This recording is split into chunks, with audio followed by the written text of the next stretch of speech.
Hello, everybody, and welcome back to the podcast.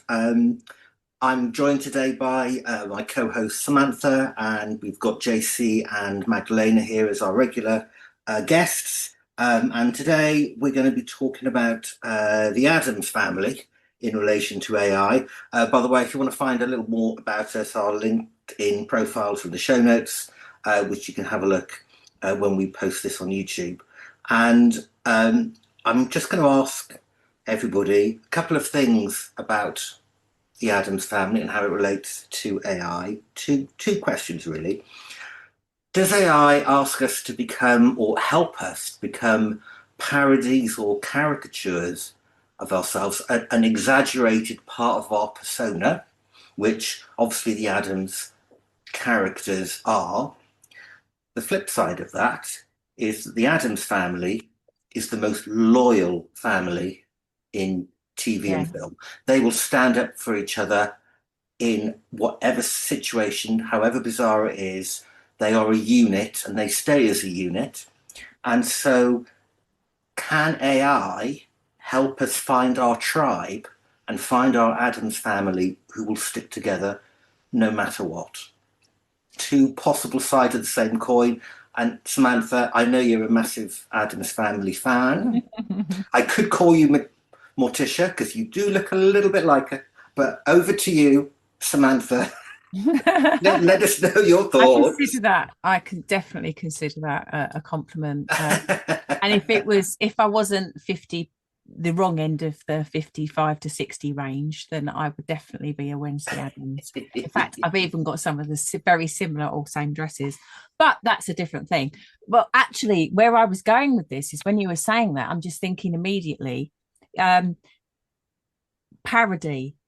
That's part of what really goes on with AI. And if you think about what I love about Wednesday Addams and what I love about the Addams family is they're so themselves. They are a parody, but the point is they are completely themselves, and they're not driven by having to be popular.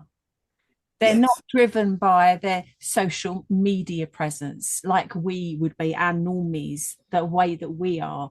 They don't try and fit in. They are what they are, and they're quite proud of it. That's I suppose. So you do get into that sort of tribal separation where we've got the Addams family. They're kind of like they're not the outcasts. They're the outsiders.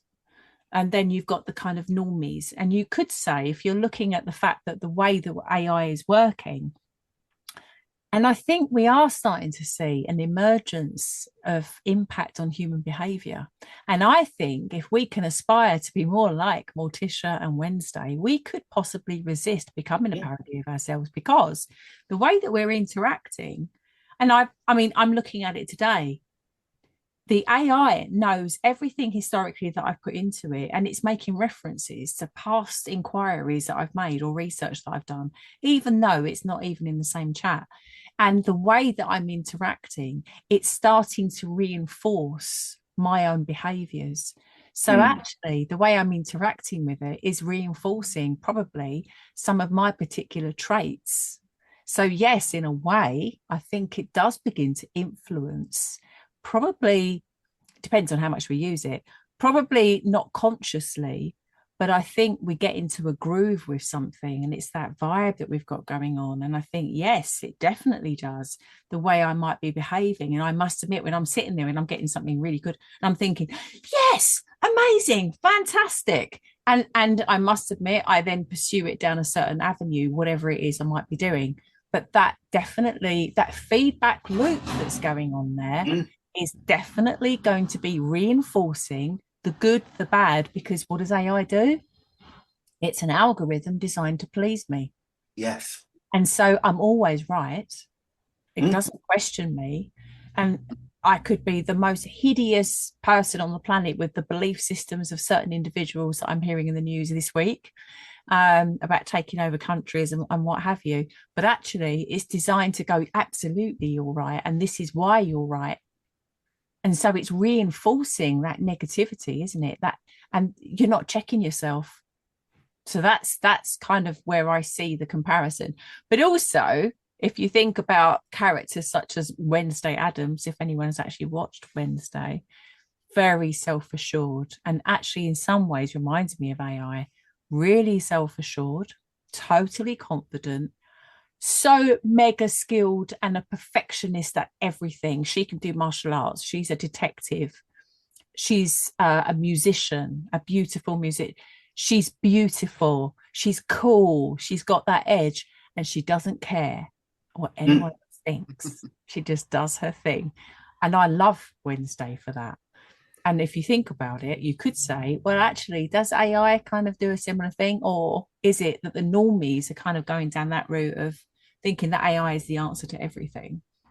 And actually, something like Wednesday Addams, they'd have a more critical perspective.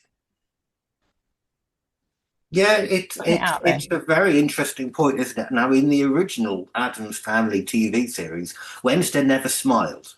No. He was always See, and doing, she doesn't smile in the show either. yeah, and so she never showed her No. emotion, but she did what she wanted to do without giving anything away. So it was all very internalized. Yes. Um, and of course, AI can't smile at you; it can only make you smile. Mm. And so there's a lot of things. I'm going to ask JC to hop in Yeah. here, and then we'll And I go over to suppose we don't Magdalena we and don't Elaine. see the internal workings. That's the other point, Well, isn't we it? And don't. No, no, direct them. absolutely, We absolutely, and don't see the internal workings of it. So we've no idea what it's actually doing in the background there, the way the algorithms are connecting and predicting exactly, the next exactly. Yeah, dangerous. JC, your thoughts on this? I have three thoughts on that. Hopefully, I can hit them without going overboard on talking. But specifically, a point on parody itself. Can we become a parody of Mm, ourselves? And I looked at the definition just to get a kind of good, quick, reference to the word parody to see if there's language within the definition that I could use. And one thing it pointed out is that parody is an exaggeration, Yeah, right? And yes. it's an exaggeration, yeah, and so on the concept of parody, can we become a parody of ourselves? And we were chit-chatting before we even started recording, and we were talking about people that fit a certain societal norm, that are trying to claim a certain air of something about themselves based on this norm that they conform to, right? yeah, Going back to conformity versus complacency, right? yeah, And well, not conformity, but contentment versus complacency, yeah, and which leads to conformity. So if you're Mm, being complacent, you're conforming and things like that. So parody and the exaggeration of the individual is definitely something that gives you a way to reflect on yourself. Like, are you an exaggeration of what you think is good? yeah, Right. mm, And I think people already do it in society. And then yeah. we realize that like people fit in America, we call them a clique, right? Yeah, like mhm. it's a term Yeah, Yeah, for groups of people within high school, typically is how we yeah, think yeah, of it in our reference. And you have back in my day, I'm a Gen X kid, and so like we had the skate rags, and we had the goths, and we had the jocks, and we had the nerds, or whatever. And there's a few other groups you could probably identify and stuff, but these are people who kind of dressed a little bit the same way. They had the kind of yeah, same stylization in their clothing. Some of their mannerisms and some of their methodologies for talking to each other and interacting with the world around them were yeah, very similar, and that's how they identified with each other, yeah, was through these external exaggerations, mm, these parodies of who they really were. And my best friend and I, if you saw us walking together in the mall or something, you wouldn't think that we belonged together. He was much more extroverted, much more, he fit in with a lot more cliques and groups than I did. And he would stylize himself based on whatever group he was currently associating with, literally. And then here would be me. The closest thing to a style I had was, whatever was on sale at Walmart. That's what I wore, or Kmart special or whatever.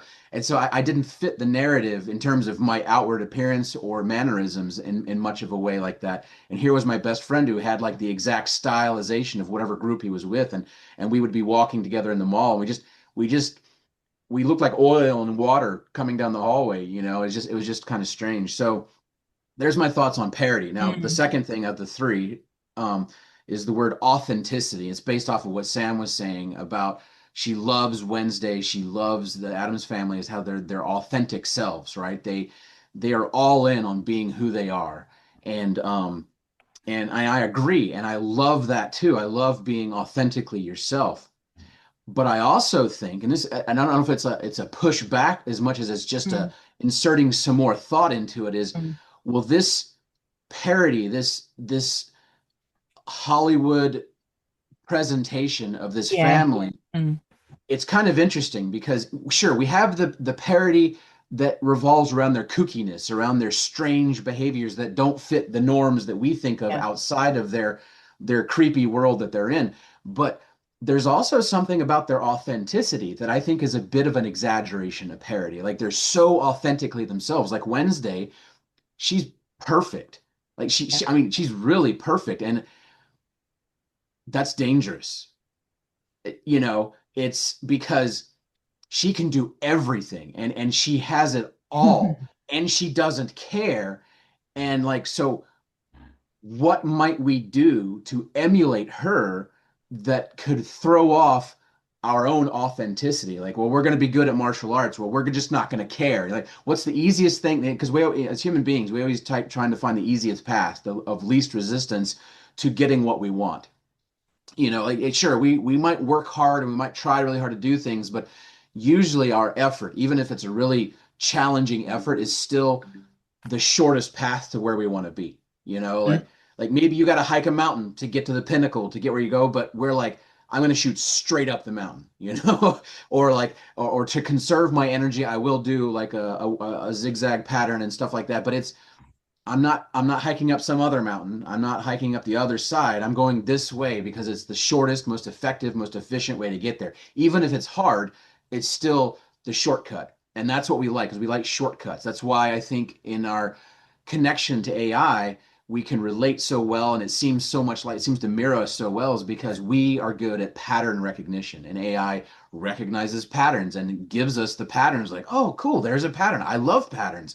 And we look at the pattern of Wednesday and her family and their perfection. Now, they are a perfect nuclear family and they support and love each other better than any other family, but they are kind of idealistic even in that. Like, even though they're supposed to be kooky and strange, what they have, which is powerful, is still an ideal above what we can match in humanity because we have our foibles and our quirks of ourselves, and we tend to hide ourselves from other people, even those that we love the most. Sometimes we will hide ourselves from psychologically, which brings me to my third point, which was kind of around Wednesday, but with parody and exaggeration and trying to be authentic, and then looking at Wednesday and or her family as an example of some of the best of what we might hope for if we're looking at AI and whether it can bring that out of us or bring us to that place.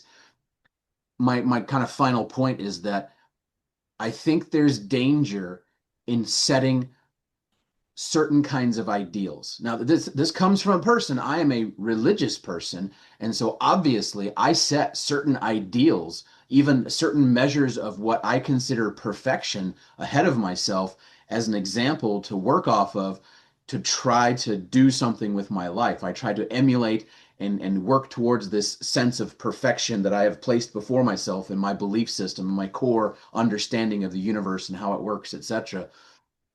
And there's a caution that needs to come with setting anything before yourself that's meant to be a perfect example of exactly what you want to be and what you want to go for in your life. And when you set something like that in front of yourself as the thing to become or the thing to chase after or the thing to venerate or potentially, if you want to go into religious terminology, worship, Yeah. and it doesn't matter if you have religion or not. There are things that we look to that are so big and so important to us, and that's the third point, I guess, is just that and maybe I'll close out my thoughts on this with a question.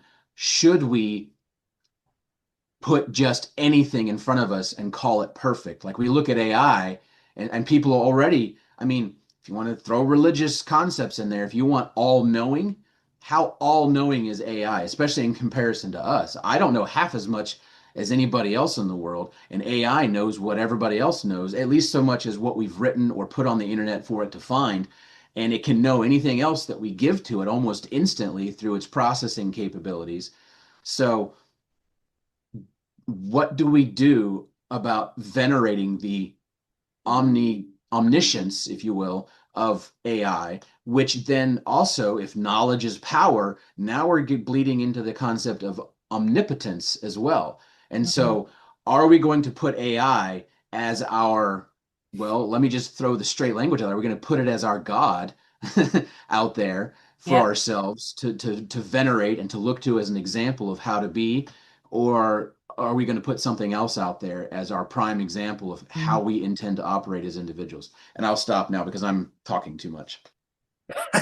I thought that was really interesting what you said, and I just wanted to throw something in just before we go over to Magdalena. One of the interesting things about the Addams family is that they are the ultimate forgiving family.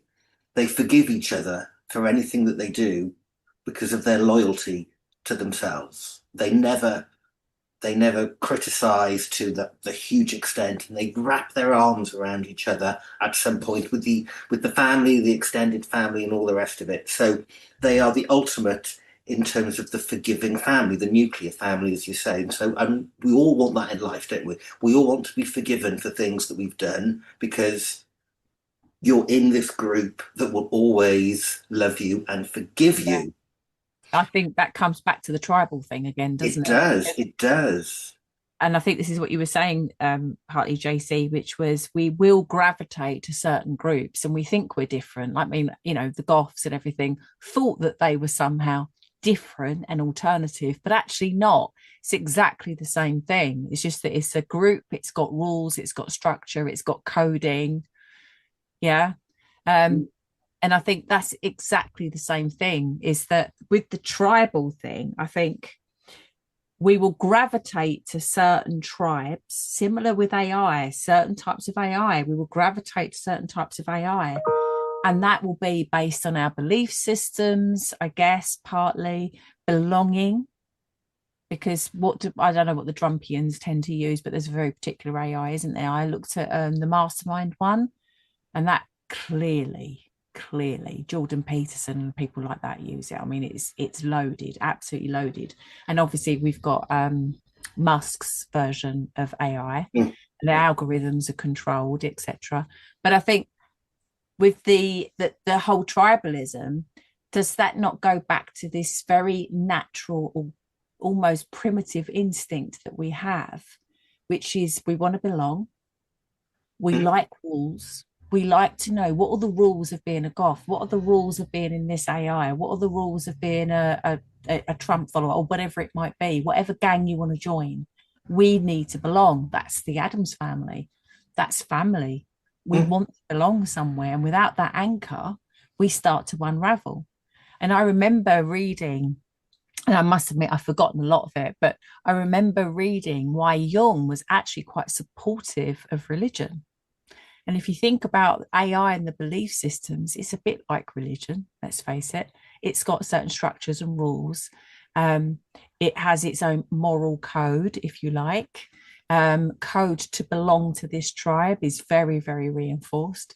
And it's not too dissimilar. And Jung did comment that actually that's one of the positives of religion, because although it controls people, it also gives them a structure and a language and a rules-based system that humans respond to very well in order to organize themselves, to behave.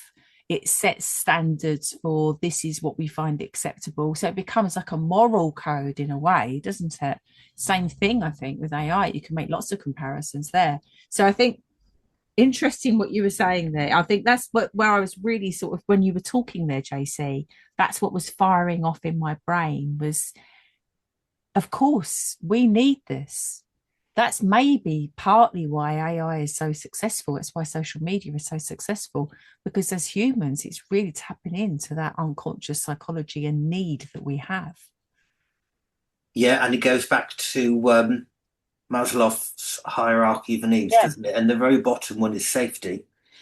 If you Yeah. don't, if you're not safe, you don't Yeah. get anything up there. Magdalena, I want to bring you in now for your thoughts.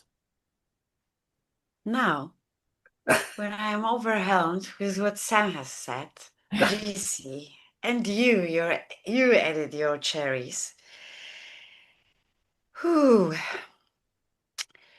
Isn't it that the Addams Family has been created to make us laugh? And this is why they have been presented to us as a kind of parody Yes. itself. Because they are outside the box. Yeah. These kind of families, okay, today maybe they are existing. Yes. Just for the clickbait, right? But in that times, it was something new completely for us.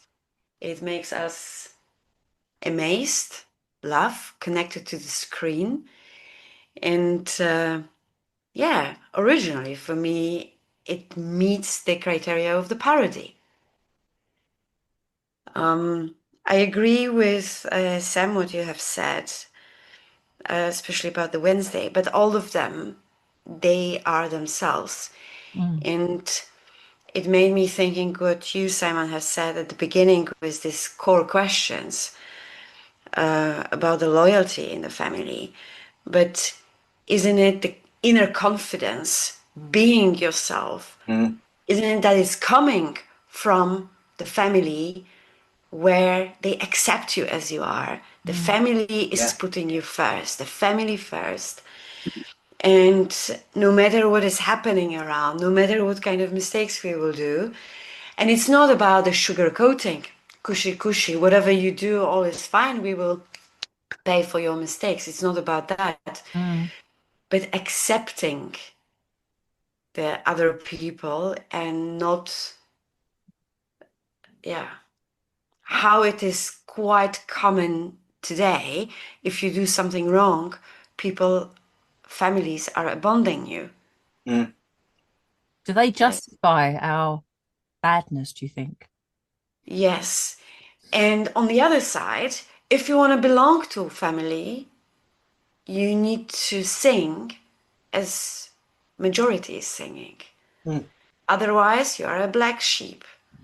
Yes. And I think it's one of the values that what I have found in the movie when I was watching as a kiddo, that they really love each other. Yes. Despite they don't speak, I love you, my cushy, bushy, boo boo. They just show the love by their action. Yeah. And today I see the transition or, evaporating of that value among the family, where I find the bridge to the term of tribe. Find your tribe. Yeah.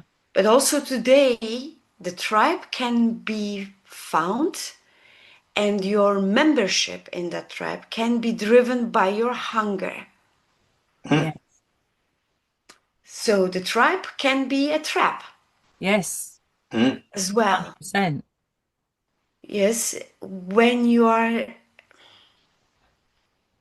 unfortunate in having opportunity to build certain values in a healthy order in your mind, which again, we come to the family. Family is our root. Yeah. I would rather say around the parody, we see quite a lot parody on social media. Yeah. I experienced that. I have seen that. Social media is far away from the reality.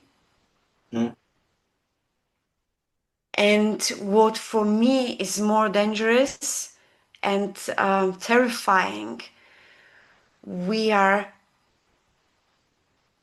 falling into what we see in the social media, absolutely denying our own critical thinking, feeding our hunger with this artificial sugar.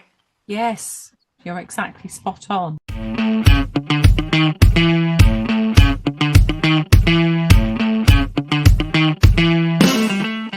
Have you ever felt like AI is taking over? Well, we know that AI is the biggest workplace shift since the internet, and it's already here. This is AI&I, the age of co-intelligence.